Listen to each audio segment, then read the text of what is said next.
Hello fellow orchid lovers, it's Danielle here with a video about how I transfer Phalaenopsis orchids over to waterculture. So some of you were interested in how I go about that. Perhaps not because you want to try it, just because you're curious. Some of you have thought about trying waterculture, but you're not really sure how to go about it. So I just wanted to do a series of videos on the different types of orchids and how I transfer them over to waterculture. So that if this can be helpful to any of you or just give you information, I wanted to do that. And you guys seemed interested in this series. So what I'm going to do is I'm going to take different types. So this time it's Phalaenopsis. I'm going to do Dendrobiums, Cattleyas, your fine-rooted orchids like Oncidiums, intergenerics. I'm going to take an example or two from each and show you how I unpot them, and then I'm going to do a weekly update so you can kind of come along with me on the journey, because sometimes an orchid gets unpotted, goes into waterculture, and they love it, and then sometimes an orchid gets unpotted, goes into waterculture, and they take a nosedive. And I don't think from my experience that it's necessarily the waterculture that's doing it. Sometimes an orchid just isn't in very good shape when we get it, and so it just doesn't do well, but it wouldn't have done well in media. And sometimes they do, quite frankly, object to the drastic change in their growing environment. But you can coerce them, usually, to cross over. So we're going to go on that journey together. So I have my two new Phalaenopsis that I just unboxed for you. And I unpotted this one completely off camera because she has two very large flower spikes, and I didn't want to knock anything over, and I didn't want to break her spikes, and knowing me, I'm a little clumsy. Yeah, so I didn't want that to be something that I did. If you remember my Cattleya update video, I knocked one completely over. So I didn't want that to be the case in this video. And then I have my other one that I started to unpot for you, so you can still see it with the media and see what it is that I do. So things that I have available to me whenever I'm unpotting is I have hydrogen peroxide, and this is just really so that you don't know what the orchid was exposed to. So this will take care of a lot of fungal spores, some bacteria, and then creepy crawlies too. Don't really like this stuff. So that'll help with that. And I also have alcohol. I find that this is a really good mealybug killer, like really good. You just have to touch them with the alcohol, and that takes these curtains for them. Fortunately, I haven't really had a huge problem with mealybugs, but the one year that I did, I just went around to all my orchids and used a little alcohol, and I haven't seen them since. So that's good. I have cotton swabs so that I can sterilize any tools that I may use, such as scissors. I always have a set of tweezers, because you'll always find that there is a little bit of moss or a little bit of bark or a piece of perlite or something stuck somewhere that you just can't get your fingers without hurting the orchid, and so these tweezers are invaluable. So I always have these. And of course, a cup of coffee. Always have a cup of coffee. So take a sip and let's get started. So this is my MS Secret Smile, and as you can see, I disconnected her from the pot already. And if you're wondering how to do that, I recommend highly that if you're going to unpot an orchid, you soak the orchid before you try to unpot it, because the media has a tendency to put a death grip or the roots have a tendency to put a death grip on the media, and you're gonna, really harm your roots. It's gonna be very hard, at least, to get the media out if it's dry. And so I always wet the roots. I always wet the media as thoroughly as I possibly can. And you just find a spot where there's some media and you just start taking it out. Because it's wet, it just comes right off for you, which is really good. Phalaenopsis roots, sometimes they will hold on to the media. They are epiphytes, so they do grow holding on to something. But soaking it kind of helps with that process. So you'll get a lot more of the media out than if you didn't soak the orchid. Now you're gonna find, especially with moss, that some of it is gonna be stuck to the roots still even after you're done, and you're not gonna be able to get it off. And some people find that very frustrating, but you don't have to panic. Yes, you do wanna get all the media off, all organic media off if you're gonna be doing water culture, because the organic media is gonna break down very quickly in the water, and it can store bacteria, it can cause rotting on your roots, it can turn the water acidic. So you really want to get as much of the media out, but you have time. You don't have to do it this second. It's not like we're taking this orchid and potting it again and you're never going to have access to the roots. If you can't get all the media off first try, it's okay. Just make sure in the next coming weeks that you're paying attention if there is any media on there when it's ready to come off. So putting the orchid in water, it's going to naturally want to let go of that media. You're going to see pieces of moss floating around in the water. So just dump it, refresh it, put the orchid back. If it's a piece of bark that it just won't let go of, if you soak that piece of bark and the root is going to let go of the bark. So yeah, so that's basically it. I'm not going to unpot the whole thing on camera because that's just going to take too long, and who wants to see that? I do not have sophisticated editing software. I can't fast forward. So basically, that's where we're at. So I'm going to put her to the side, and I'm going to show you some things on the other fowl that I have already unpotted. So we'll just move this off to the side. I'm just going to clean my hands really quick because I'm going to be touching another orchid, and I don't like to transfer any creepy crawlies or fungus or anything from one to the other. So definitely clean your hands in between if you're doing more than one. Another sip of coffee, sorry. Really need it today. So put this over here so hopefully we won't knock it over. So this is the beautiful Secret Smile. So as you can see, she is blooming. She has two spikes. One of them's actually turns out a branch from an older spike, and then the longer one is a new spike. See how long that is? Huge. So I unpotted her earlier, and so when I finally got all of that moss out, I then went in and I rinsed all the roots and tried to get any residual pieces of stubborn moss off the roots. Now there still is moss, and there will be for a week or two, but it will eventually come off.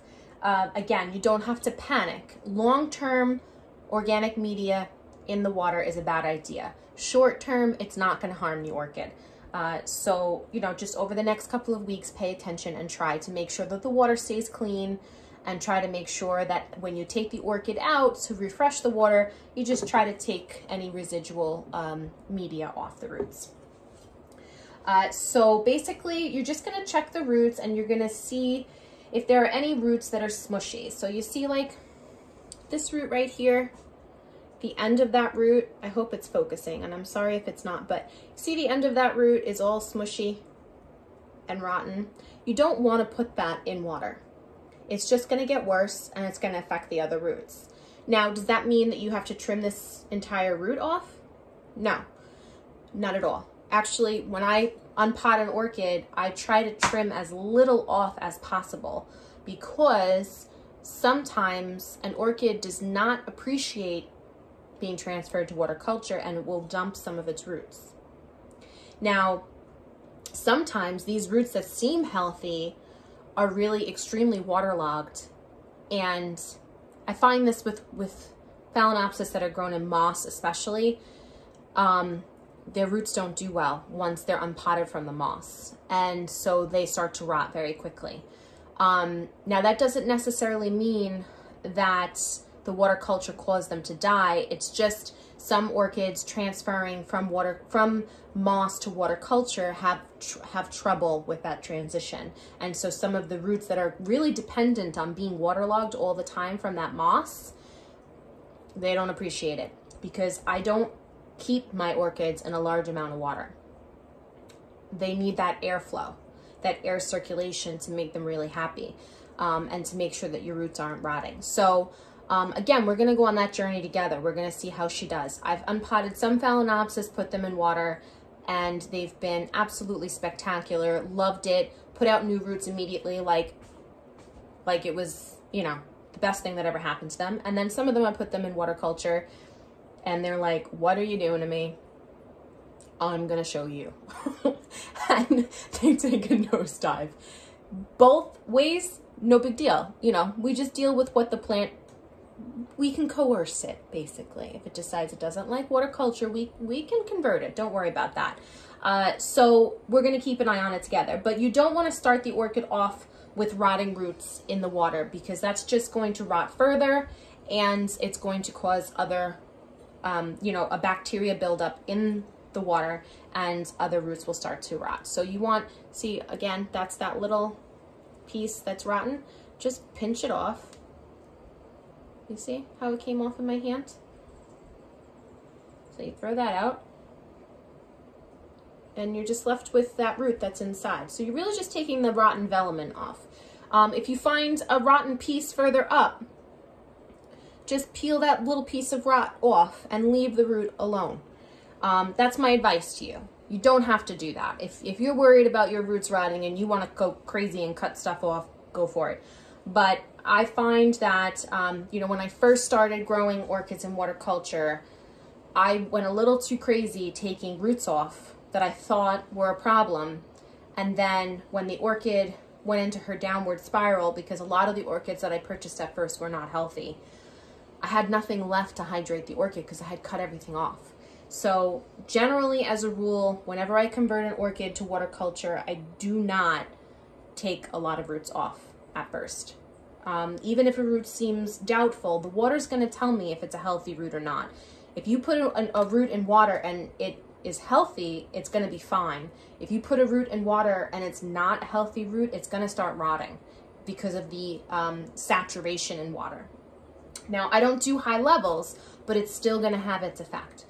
So yeah, so you're just going to go through and you're going to check to see anywhere that you have a little bit of rot, you just pinch it off.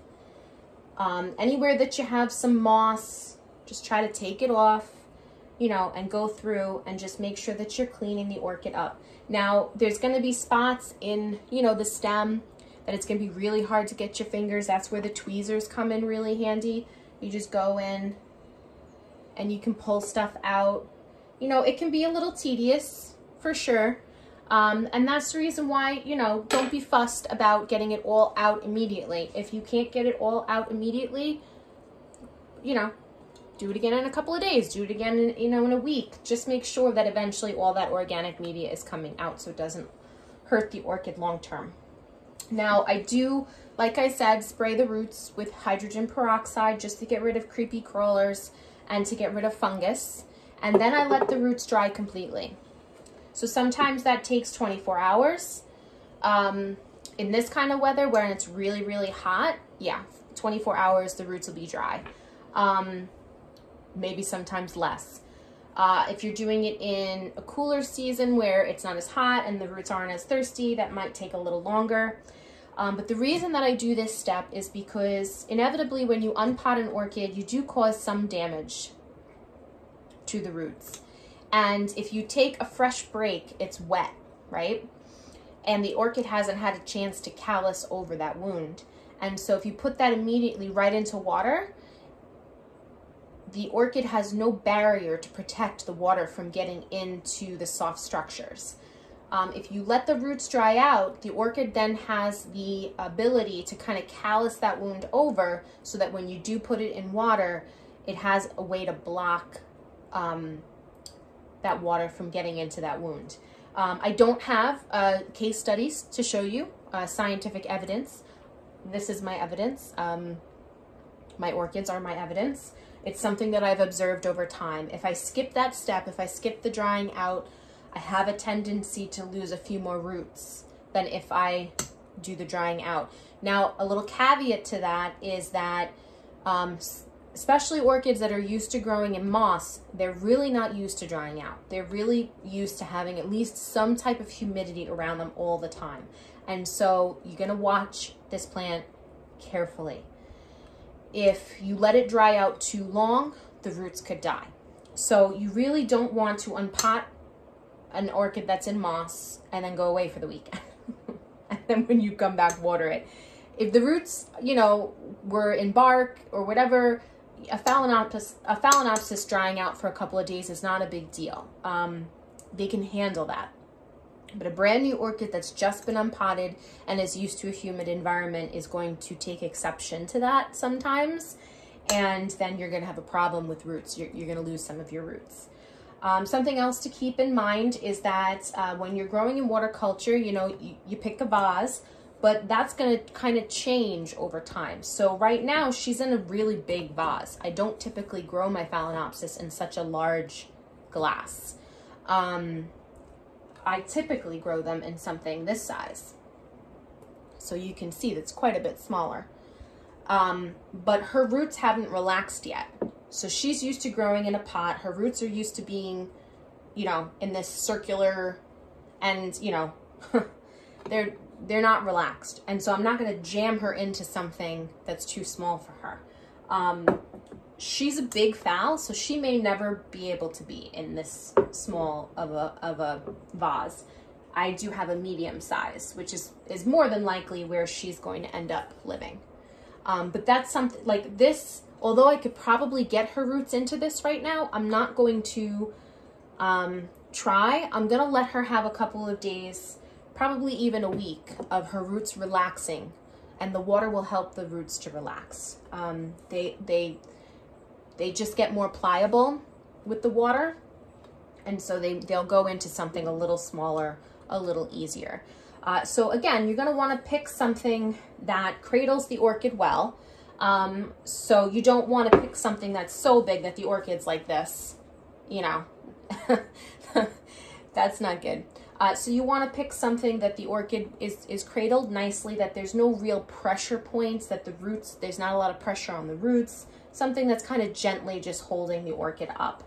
And then I'm just trying to think if there's anything else that I wanted to share with you. I do unpot my orchids whether they are in bloom or not, if they're in spike or they're in bloom. And my thought process behind that is, yes, sometimes this trauma of unpotting the orchid will cause the orchid to lose blooms, to bud blast, to lose, you know, reabsorb the spike. That is something that you have to take under consideration when you decide to unpot an orchid. However, in my experience, I would rather know what's going on inside the pot. I would rather know how the orchid's doing than enjoy the blooms and possibly lose the plant. So these blooms will come back. The plant might not. And a Phalaenopsis orchid, especially if the orchid is happy, it'll keep these blooms for months. Sometimes 4 months you'll have blooms. So from the time they put out the spike to the time the blooms drop, you could be looking at 6 months. And 6 months down the road, this orchid's roots, if I didn't check on them, could be pretty much dead. So personally, although I love these blooms, don't get me, I mean, wouldn't you? Gorgeous, gorgeous blooms. I love these blooms. I don't want to lose these blooms. I want to keep the plant more than I want to keep the blooms. And so I just unpot, period, the end. That's what I do.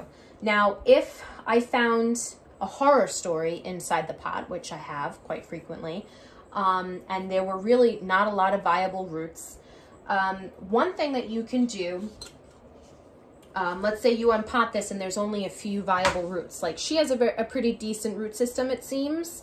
Again, the water will tell the truth as far as that's concerned. Once you put her in water, these roots are either going to become waterlogged and die back, or they're going to do just fine. We'll see which way this orchid goes. But let's say we unpotted her and she only had a few roots that weren't completely smushed. What you can do, if a root is let's say this, let me find a root that's long enough that I can give you. So let's say this root was mushy, right? You know, to the touch, you're touching it and it's just, you can feel that it's mushy. But it's one of the only roots she has. What you can do is you can just peel the velamen off and leave these strands. Now that's not ideal. You know, it's not like it's gonna hydrate the plant the way the plant really needs to be hydrated, but it's better than nothing. And so you can just pull that velamen off of that root and leave these little strands. Again, less is more.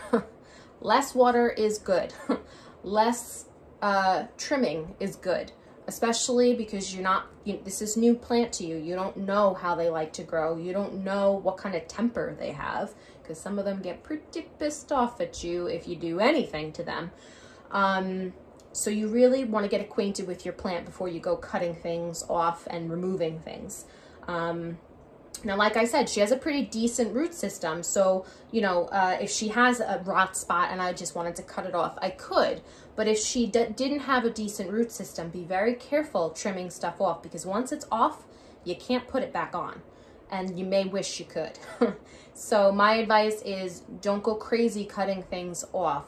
Remove any rot that you see, pull that velamen off, but don't go crazy cutting things off, because although this root system seems great, in a week or two, if this orchid decides she's pissed off at you and she doesn't like water culture, that root system could be almost gone.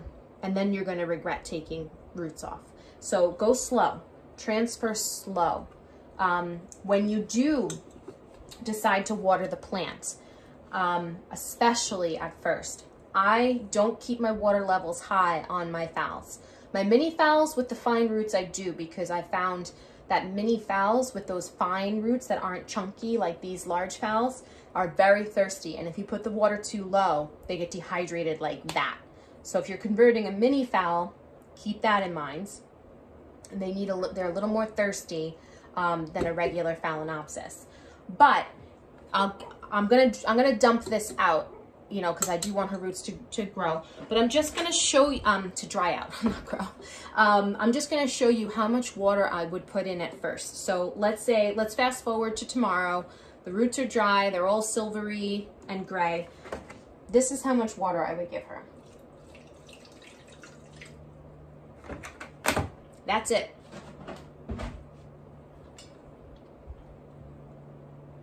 Just enough to cover the bottom of her roots.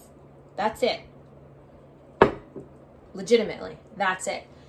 Sometimes if I'm really dubious about the condition of the roots, I will rinse her roots and put her back in with no water and just keep doing that every day.